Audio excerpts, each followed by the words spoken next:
As a future seafarer, learning on how to save a person when there is an emergency is really a must. Also, what we're going to do in a crucial situation. For the man overboard, a seafarer must be very careful while performing his duty, especially when a person falls on the ship due to bad weather, accidents, or negligence. As a man overboard is a very important situation and important to locate as soon as possible the person to prevent such from drowning. First, give a life jacket and shout "man overboard" and call a backup to the bridge immediately and report what happened. When it comes to survival at sea, there is nothing more important or comforting than being properly prepared. Understanding the dangers that can overcome you and your vessel while at sea is a crucial part of surviving. On the other hand, you need to carry out risks so you can react quickly and without thinking in an emergency situation. The most practiced drills are man overboard, abandon ship, and fire drills. It is all about the life of yours and the people under your responsibility. So, be safe. Man overboard is a potentially dangerous situation for a yacht at sea. Among the many threats that could undermine the proper course of the voyage of a vessel, accidents related to man falling overboard is one of them. Unfortunately, according to a report, a high percentage of all overboard incidents end in death. Man overboard procedures include 3 major steps: prevention, location, and retrieval. The 3 most common maneuvers that can be executed to turn a vessel back towards a man overboard in order for a rescue are the Anderson turn or single turn, Sharnoff turn, and the Williamson turn. We will discuss the Williamson turn in this video, which is the most commonly used maneuver on board larger yachts in the event of a person overboard. It is therefore very important for the yacht personnel to act immediately and execute the correct recovery methods so that the life of the person in the water is not endangered. At the time of this incident witnessed by other crew member alerts all aboard by calling out "man overboard" while keeping his eyes on the person in the water. Man overboard, starboard side! Man overboard, starboard side! A life ring or other floating materials should be deployed as soon as possible to assist casualty to float until recovery and to mark the scene of the accident. First person who saw a man overboard immediately inform the bridge or call for another crew or person to do the same, as well as pointing out his location.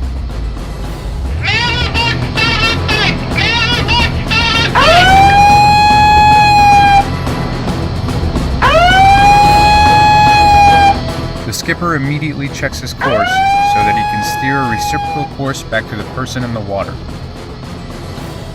At the event of man overboard reported, put the rudder over full towards the person. Hard to starboard side. Hard to starboard side. After deviating from the original course by 60 degrees, shift the rudder full to the opposite side. Hard to port. Hard to port. When heading about 20 degrees short of reciprocal, put the rudder amidships to turn the vessel onto the reciprocal course. Midship. Midship.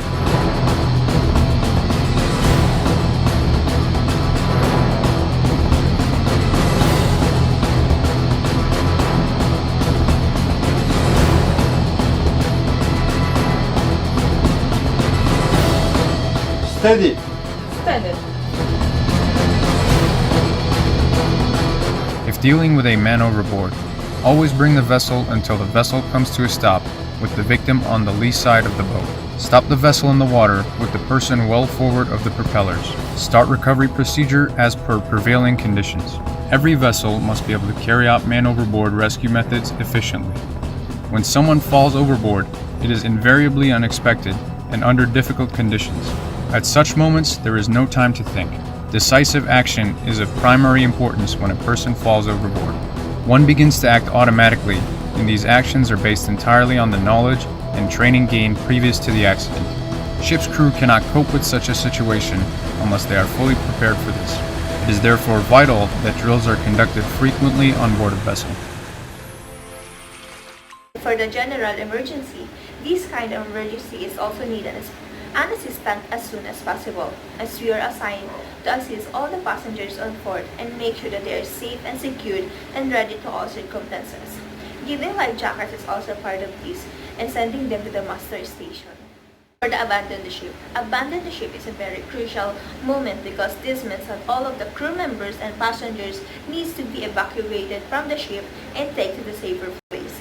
At this point, all of the crew members must remain calm as we expect that all of the passengers will panic. And our job is to keep them calm and make sure that we give them all of the life jackets and send them to the lifeboats and evacuate the ship. Just make sure that take children, pregnant women, senior citizen, PWD person first are the one who will get to the lifeboats.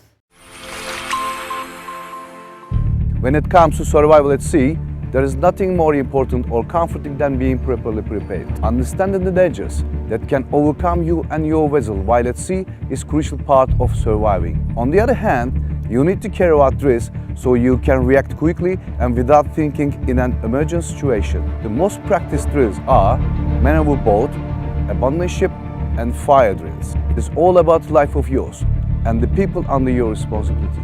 So, be safe.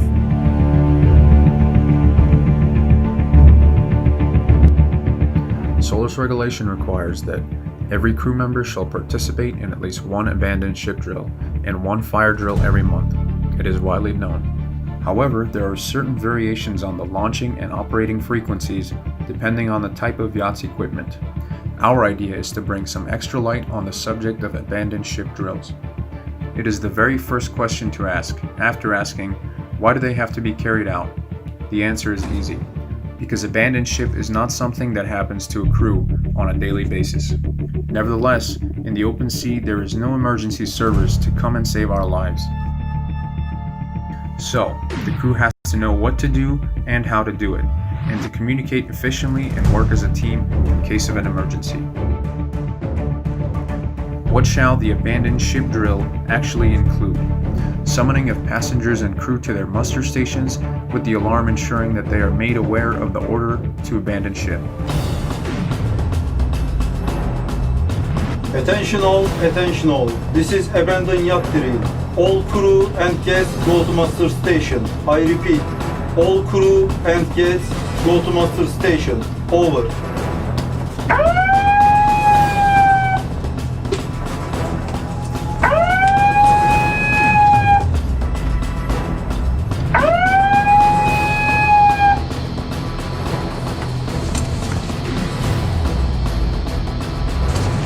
Reporting to stations and preparing for the duties described in the muster list. A mock search and rescue of crew and passengers trapped in their staterooms. Anyone here? Anyone here? All guests must go to master station. Anyone here? Anyone here? Launching of life raft after any necessary preparation.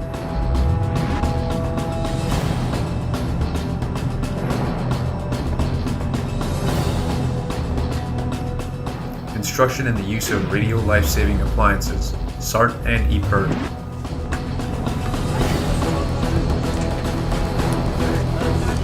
Checking that passengers and crew are suitably dressed. Checking that life jackets are correctly donned. Checking that immersion suits are correctly donned. Emergency lighting for mustering and abandonment shall be tested at each abandoned ship drill.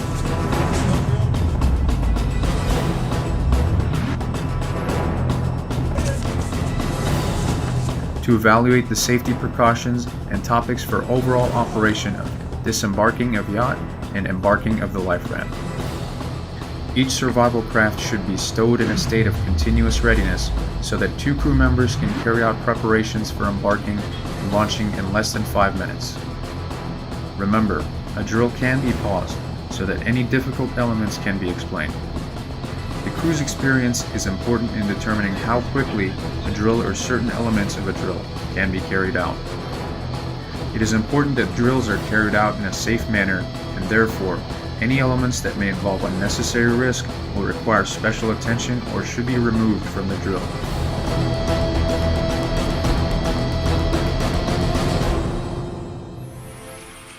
And for all the safety of all the crew members and passengers, let me give you a 10 survival equipment that we can see and use in the cruise ship in case of emergency. First, lifeboats. Lifeboats are equipment that we can use when the crew and all the passengers need to abandon the ship. These must be available and have enough to support the required capacity of all the crew and the passenger. And for the second equipment, it will be the ring life buoys. This is a very common life-saving equipment. It can be thrown to a person overboard or to a person who is drowning from the pool. Fifth, distress signal. These are typically parachute flares which can be spotted by nearby vessels and determine the location of the distressed ship. And for the third, survival suits. This may be also called an emergency suit and used as a protection overall. And for the fourth, communication system.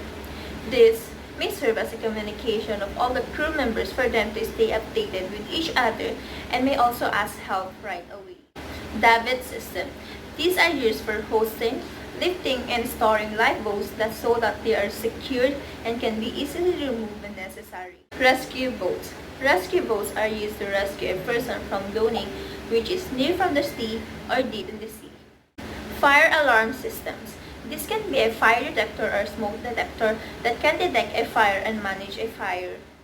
And to also prevent the fire from spreading, we can use fire extinguishers. This can be used in case of a fire break. And for the last equipment, it can be ladders. Ladders are used for getting on and off the ship along the ship's side when necessary. And that will be the 10 equipment that can be used in cases of emergency. And let me give you the steps that we can perform in case of a fire break. First, clear the area. As a crew member, we should locate first the nearest fire extinguisher and to give a first action and immediately call for help to someone, especially in the bridge, to prevent such a bad situation. And make sure that all of the passengers are away from the fire and safe. And these are the important things that we must remember when donning our life jacket and before jumping from the water. A cruise ship must have an enough number of life jackets to cater all the crew members and passengers. And make sure that we wear all the life jackets correctly. And these are the important things that we must remember when donning our life jacket and before jumping from the water. For wearing correctly a life jacket, your right hand must cover your chest and your left hand will be cover your nose. And if I was assigned for the lifeboat preparation and there was a fire on board alarm, I will immediately report it to the bridge and take necessary action to prevent the fire from spreading. And if the firefighter comes, I will immediately pack on my designed area and after securing that we are safe from all the fires. And if a passenger is asking me about such signals like fire on board, leaking, and man overboard, I will not tell them the exact meaning as it means for the crew members for them to easily know the situation. And to also prevent the passengers from panicking if they hear such signals. So that's all everyone. I hope you gained such information of what we can do in such emergency on board.